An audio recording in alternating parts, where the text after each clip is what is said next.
दोस्तों आपका दोस्त निसार जावेद।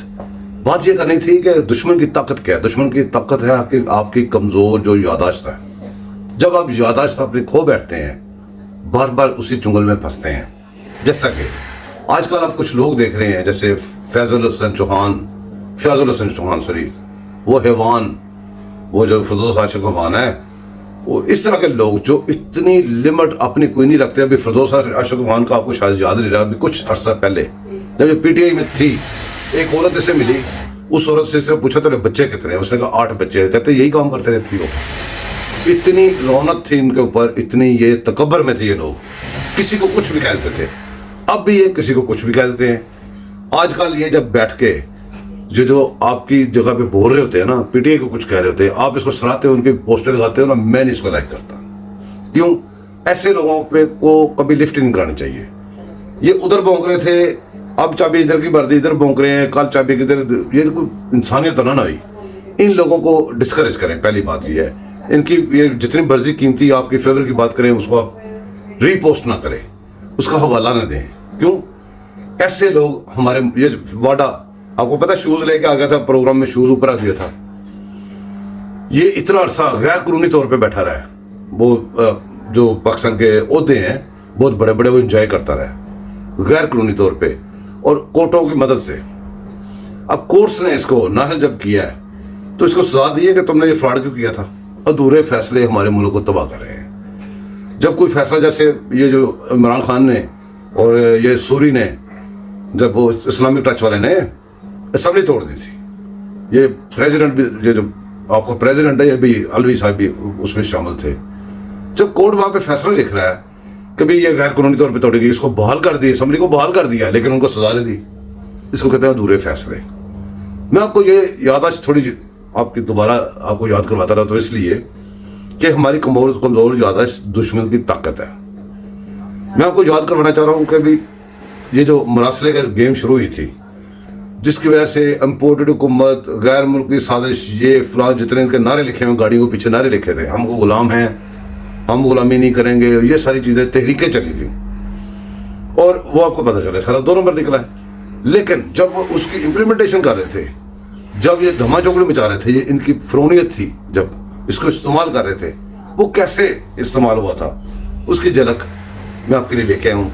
ये क्लिप देख के जाइएगा और दुआ में याद रखिएगा, और इसको याद रखिएगा कि आपके साथ हुआ क्या था, अब क्या हो रहा है, फिर आपको समझ आए। आप पीछे से सीखे आगे लड़े। तो मुझे दुआ में याद रखिएगा, सब्सक्राइब भी कीजिएगा, लाइक भी कीजिएगा। मेरी तरफ से लाइफ इज, लेकिन एक क्लिप देख के जाइएगा। ये मरासला मेरे हाथ में है, ये मेरे तमाम मेंबरान देख सकते हैं मरासला। इस मरासले में बरमला, गरूराना तौर पर, तकबुराना तौर पर पाकिस्तान को धमकी दी गई है। जितने भी गैलरीज में बैठे हैं इनको निकाल दिया जाएगा अगर किसी ने भी नारेबाजी की। यहाँ पे आप पे तमाम पे लाजिम है कि आप खामोशी से कौमी असेंबली की कार्रवाई सुनने के लिए आए हैं। एक अहम बात करनी है, खामोशी जी। ये जितने भी गैलरीज में बैठे हैं इनको निकाल दिया जाएगा अगर किसी ने भी नारेबाजी की। यहाँ पे आप पे तमाम पे लाजिम है कि आप खामोशी से कौमी असेंबली की कार्रवाई सुनने के लिए आए हैं। यहाँ पे एज ए मेहमान आए हैं और आपने इस ईवान का एहतराम करना है। मैंने आपसे जरूरी बातें करनी है।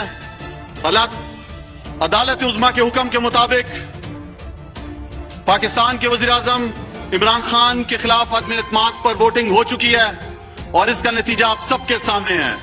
पिछले कई रोज से मेरी रूलिंग जो मोरखा 3/4/2022 को मैंने दी, जो अदालत ने गैर आईनी करार दी, इस पर काफी बहस हुई है।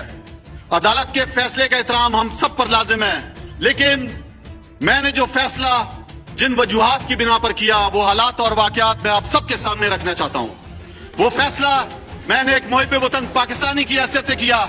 वो फैसला मैंने कौमी असेंबली के एक मुहाफिज के तौर पर, स्पीकर के तौर पर किया।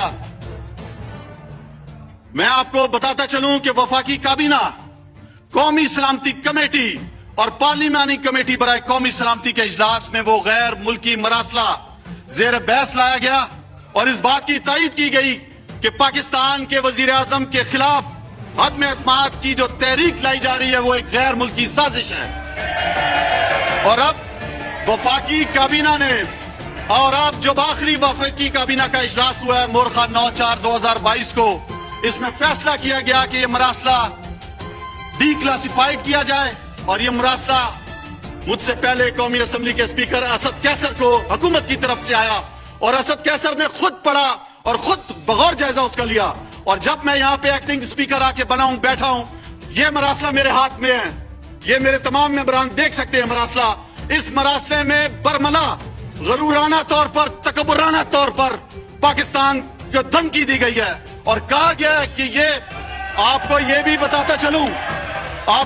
बताता चलूं ये मरासला पाकिस्तान में हतम एतमाद की तहरीक आने से पहले ये मरासला दिया गया, ये आया यहाँ पे, और इसमें साफ लिखा गया आका की तरफ से कि अगर ये हतम एतमाद की तहरीक कामयाब नहीं होती तो पाकिस्तान को संगीन हालात से गुजरना पड़ेगा, और अगर ये तहरीक कामयाब होती है, ये बात मुतअद्दिद बात लिखी गई है इस मरासले के अंदर कि आपको फिर माफ कर दिया जाएगा। क्या पाकिस्तान के वजीर आजम इमरान खान साहब का यह कसूर था कि उन्होंने आजाद खारजा पॉलिसी की बात की, आजाद मईशत की बात की? क्या उन्होंने हमारे प्यारे नबी सल्लल्लाहु अलैहि वसल्लम की हुर्मत की बात की? उन्होंने इस्लामोफोबिया का मुकदमा लड़ा? क्या पाकिस्तान एक आजाद मुल्क नहीं है? मैं आप सबसे पूछता हूं आज, क्या इल्लामा इकबाल ने जो खुदी का फलसफा दिया जिसमें कायद आजम मोहम्मद अली जिन्ना ने मुल्क बनाया, क्या ये गुलामी करने के लिए मुल्क है? क्या आजाद शहरी नहीं है हम? आज पूरे पाकिस्तान के शहरियों से मैं पूछता हूं कि क्या ये गुलामी करना है हमने? आज इस चीज की सजा दी गई वजीर आजम इमरान खान साहब को कि वो गुलामी नहीं मान रहा था, एक खुद मुख्तार पाकिस्तान की बात की। मैं वफाकी काबीना के जो मुझे ये की इजाजत से डिसक्लासिफाइड किया गया है, ये मरासला में सुप्रीम कोर्ट के चीफ जस्टिस पाकिस्तान को सील करके मुरासला कौमी असम्बली की तरफ से भेजता हूं, और मैंने जो कुछ किया अपने हल्फ और आइन की पासदारी करते हुए एक मुहिब वतन पाकिस्तानी की हैसियत से किया। मैं किसी दूसरे गैर मुल्की ईमा पर पाकिस्तान की हुकूमत की तब्दीली जो कि कौम की इज्जत अना बका के खिलाफ होने के साथ साथ आइन शिकनी के जमरे में भी आती है, इसे रोकने के लिए किया और रोकने के लिए हर पूरी कोशिश करते रहेंगे इंशाल्लाह। मैं अदालत उज़्मा का जो भी फैसला था वो मनोअन तस्लीम किया है। मैं आपसे ये गुजारिश करूंगा कि खुदारा हम सबको इस पर सोचना चाहिए एज ए पाकिस्तानी। मेरे से अगर किसी की भी दिल आजारी हुई हो तो मैं उससे माजरा चाहता हूं पूरे अवान से। मैंने पूरी कोशिश की है कि ये ईवान रूल और आइन के मुताबिक चलाऊं।